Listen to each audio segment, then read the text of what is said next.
Nancy, onaj soparnik je bio fenomenalan. Hvala, Kiki. A danas, obzirom da jedna od granica Poljičke republike je Cetina, predlažem da probamo famozne i poznate cetinske ciple. Može, bacit ćemo ih na gradela. Može. Mogli bi jedne kumpire na pole, onako ubaciti u žaravu. Meni se sviđa. Maslinovo ulje. Odlično. Idemo.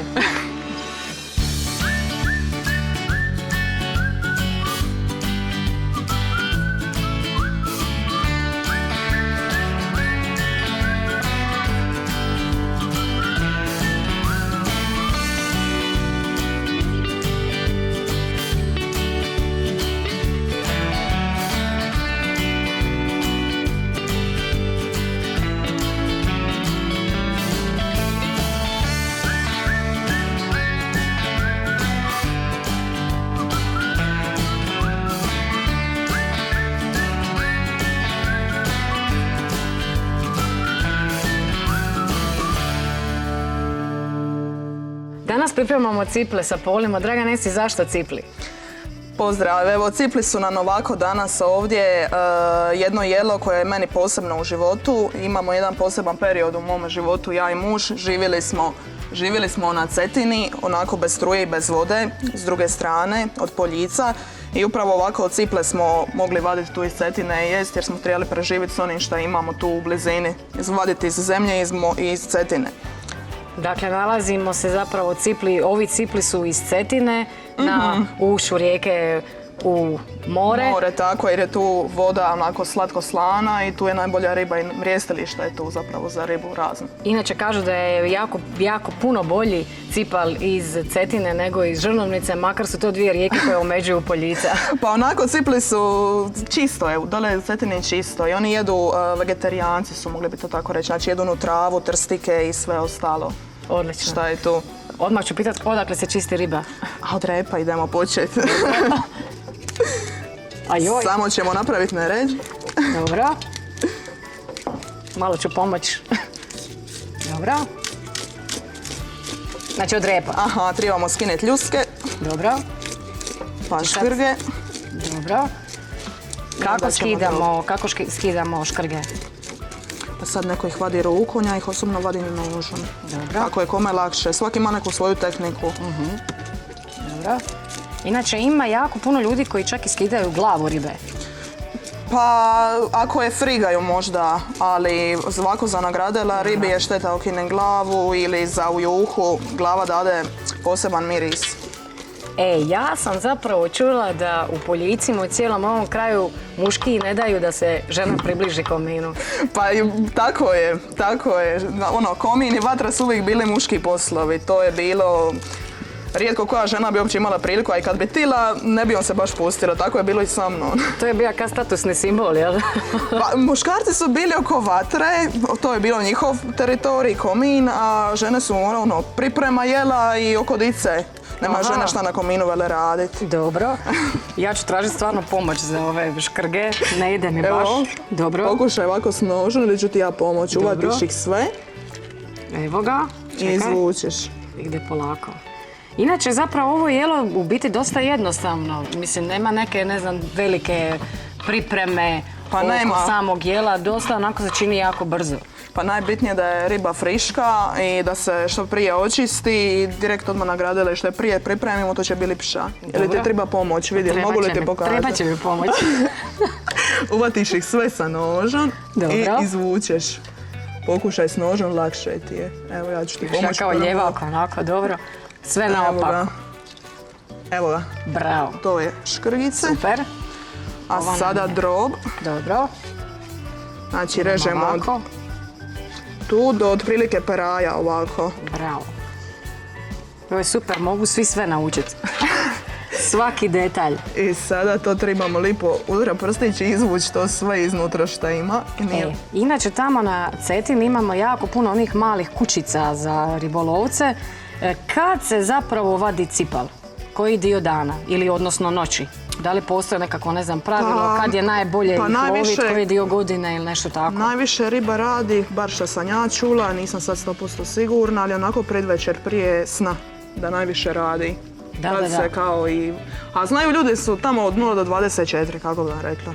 Kako ko voli, kad ko ima vremena ode, pa ko šta uvati.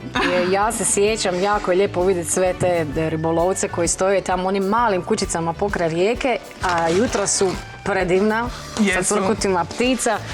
Kažeš da ti je to bio najdraži razlog zašto si tamo voljela živjeti. Tamo sam živjela, znači ja bi živjela i sada tamo, nego sada je došao tu malac. Sin mali i onda smo zbog njega morala prići na neke normalnije uvjete, ali kad i ona raste, vratit ću se ja nazad. Znači, iza nas se nalazi prekrasan otok Brač, gdje si sada, jeli? Sada jesam, tako je. Mi smo leteći, tako bi nas. Međutim, Cetina uvijek ostaje u vama i Poljica su tu. U srcu Cetina. Inače, Poljice su poznate tijekom povijesti kao stvarno jedna velika autonomija i dan danas kažu da se ljudi uvijek ponose s tim da žive u Poljičkoj republici, makar ta republika više da odavno ne postoji. Tako je, oni su bili samostalni, nešto slično kao Dubrovačka republika. Samostalni su, imali su svoj statut, zakone, apsolutno sve su imali svoje i znalo se šta je čiji posao. Nikad nije bilo gladnih. Jedna od zakona, tako bi se reklo, je bilo nek svak živ može biti. Znači onaj koji ima previše dijeli onome koji ima manje, koji je imao manje. Pa kažu zapravo da je specifičnost ta da su se upravo ti zemljoradnici i ribolovci mogli vrlo brzo naoružati. Tako da su ih svi nekako cijenili, tijekom cijela povijesti su zadržali tu svoju autonomiju, čini mi se da i sad to imamo i po spizi, i po gastronomiji, i po svemu. Sigurno da su se branili, imamo tu i Milu Gojsalić, priču o njoj, u pobjedi nad Turcima. Uglavnom, bili su borbeni, tako i je.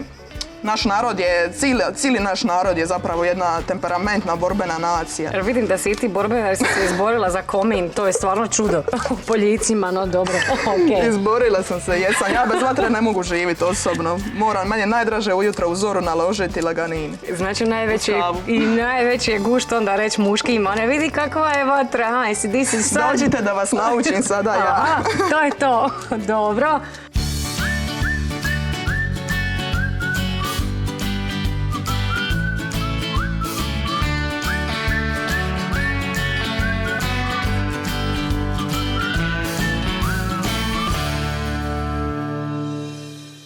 Znači, ribu smo očistili, sad ćemo je posoliti. Međutim, ono što mene zanima je, prije Cetine si živjela u gradovima. Kako to da si odlučila živjeti u čistoj divljini, kao Robinson Crusoe? Pa to mi je u prirodi. To volim prirodu, od uvijek smo volili i ja i upoznala sam muža koji me naučio, to me zapravo mi je pokazao tu Cetinu, otkrio mi je. Ja sam se u to zaljubila. Zapravo, rekao je da on živi u špilji, da mu je vuk kućni ljubimci. Domaća životinja. Kućni ljubimac, ali mislio da ću ja uteći ča. Ja sam se upravo suprotno, ja sam zalipila skroz. Odličan. A reci mi Dobio je kontraefekt. Kako si uspjela bez struje? Savršeno. Znači, šta potrebe su za napuni mobitel? Postoji akumulator za auto, priključiš mobitel i napuniš mobitel, ništa ti drugo ne treba, bar meni. Dobro, a kupanje, mislim topla voda? Pa skočiš u Cetinu i okupavaš se. I to je zdravo za cirkulaciju. Ja sam čak načula da se usred zime kupala u Cetini. Jesam.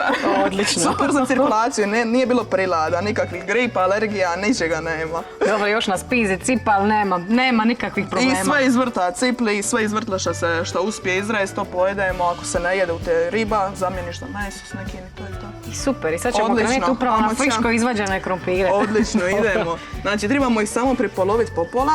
Dobro. Znači, to je vrlo jednostavno, nema guljenja krumpira. Dobro. Evo ga, napadaj. Može. Polako. Inače, poljice su jako mala, zato se zovu poljice jer su male, onako male polja. Međice, je. Ljudi su se borili za komadić zemlje koji bi mogli obraditi, onda su čistili upravo te male škrapice da bi dobili komadić jedan, za posaditi lozu, za posaditi jednu maslinu. I baš po tome su i dobila ime. A danas? A danas malo to je sve zareslo. Većina zaresla, ne mogu reći sve, ima ljudi koji još se s tim bave, još to rade, održavaju, ali je toga jako malo. Jer je otišlo sve u gradove, otišlo je sve i neće više niko lakše nje kupiti nego napraviti svoje, ali nisu svjesni da nikad kupljeno nije koliko imaš sve jer znaš šta je unutra. Kao što je ovo Tako. mladi poljički krumpir. Tako je. I što sad radimo sa krumpirom? Evo ovako, umočimo ih u sol, uzmemo jednu polu, namažemo na drugi. Ovo je lijepo da bude ravnomjerno Aha. slano. Odlično. Nakon krumpira što još moramo napraviti? Moramo pripremiti luk i petrusimul. Dobro. Evo tu je luk, tu nam je petrusimul. Dobro. U redu. Nakon što izrežemo luk i petrusimul, što radimo onda? Moramo još pripremiti ulje za ribu, za mazat ribu, ulje i papare, to bi mogla ti, Dobro. dok su meni još ruke zauzete. Može. Na papri, dobro. Lupi ga ogori. Nema nježno. Po dalmatinsku. Dobro. Eto, malo ulja uli. Dobro, naravno maslinovo ulje. Aha. To nam je onako za kad stavimo peći ribu da možemo nauljiti. Znači to se zapravo kao premazuje, jel? Aha. Sa ružmarinom.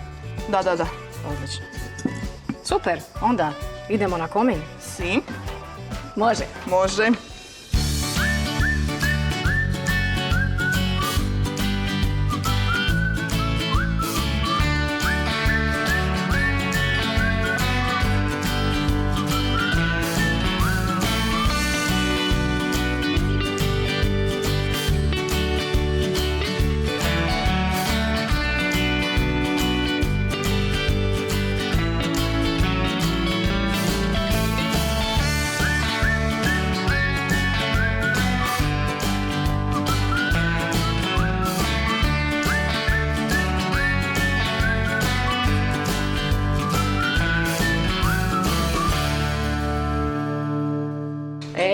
Sad smo svoji na svom. Tako je. Žerava nam je spremna, komin je dobro ugoren, bar uru vremena treba biti goret vatra, inako dobro je žaret za pole, da bude odoli vruće. Inače kažu da postoje jako puno rasprava baš o tome kako se roštilja, kako se stavlja nešto na komin, da li mora u gradele biti vrele, da li se riba mora staviti u ulje prije ili kasnije. Šta ti Slušajte, kažeš? svaki majstor ima nekakve svoje tajne. Ja bih ovako rekla da je najbitnije za ribu da riba bude skroz suha i da ne bude posoljena izvani, nego da bude posoljena samo onako unutra i poslije dok je na gradelama da se premaziva sa uljem. I naravno na vruća gradela. To je tajna. Tako ja radim. Sad kažem vam 100 majstora, 100 recepata. Dobro. Evo ovako ćemo staviti police, stavljaju se s ovom odrezanom stranom prema dole i onda ih posipamo prvo s ovom malo blažin, lugon i žeravon i onda na to jaku. Znači stavljamo pole, a zatim ćemo ribu. Evo ga.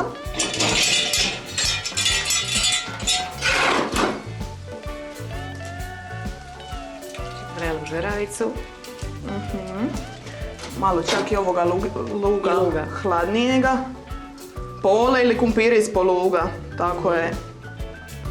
Zapravo kombiniramo onda vreli i Aha, da ne stavimo veliku žeravu da ne bi progorili odmah. Kumpirići.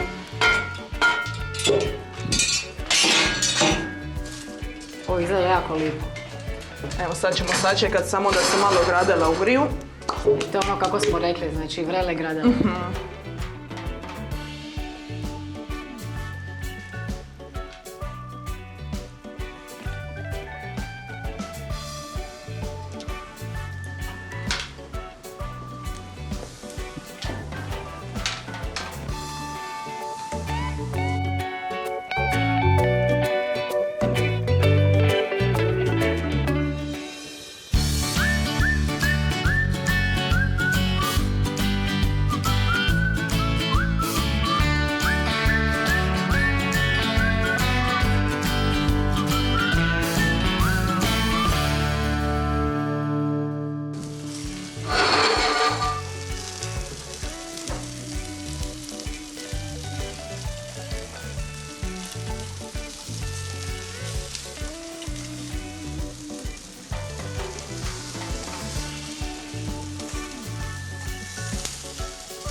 Evo sad smo okrenuli ribu, sad ćemo je malo pouljiti sa uljen i paprom, grančicom ružmarina.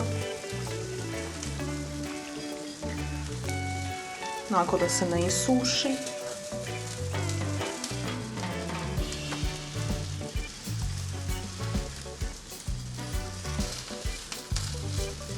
To je pravi Mediteran.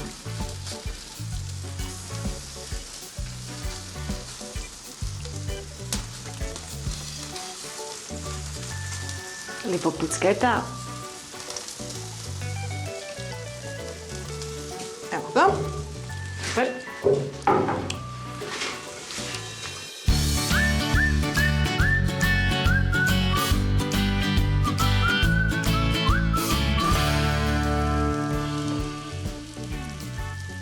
Evo, ribice su nam gotove.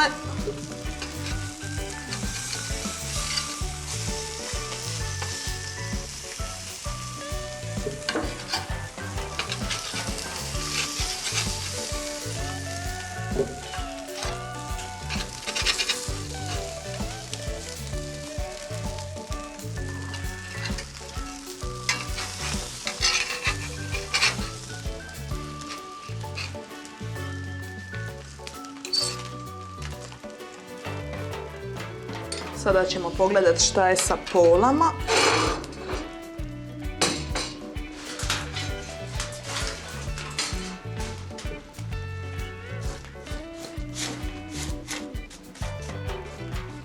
Evo ga, da vidimo ako su gotove.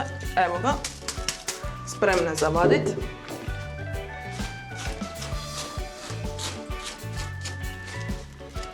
Evo, bile su u vatri jedno pola sata.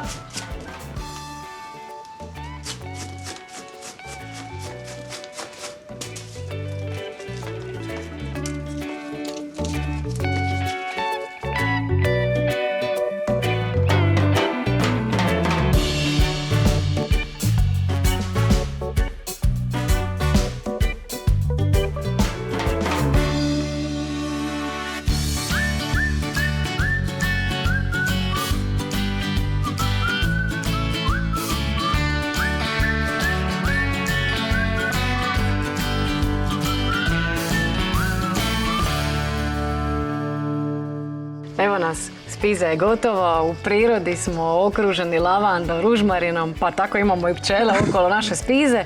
Ali evo, idemo Ja jedva guštat. čekam probat. Ajmo. Evo, ja ću napast prvu ribu. Može, ja ću napast drugu. Dobro. I kumpiriće još trebamo oguliti. Inače, u Znači- Dalmaciji se sve jede rukom, to moramo Pa reći. slađe je ribicu da izvadimo kosti i sve ostalo, lakše je rukom. Evo i kumpiri se moraju očistiti rukom, ne možeš nikako drugačije. I naravno još uz malo crnog vina. Idemo lipo guštati. Dobar smo tim. Idemo još malo otvoriti ovo da se vidi. I super. Ovako. Dobar tek. Hvala također.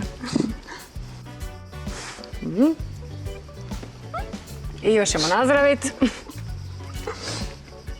Živjela. Živjela.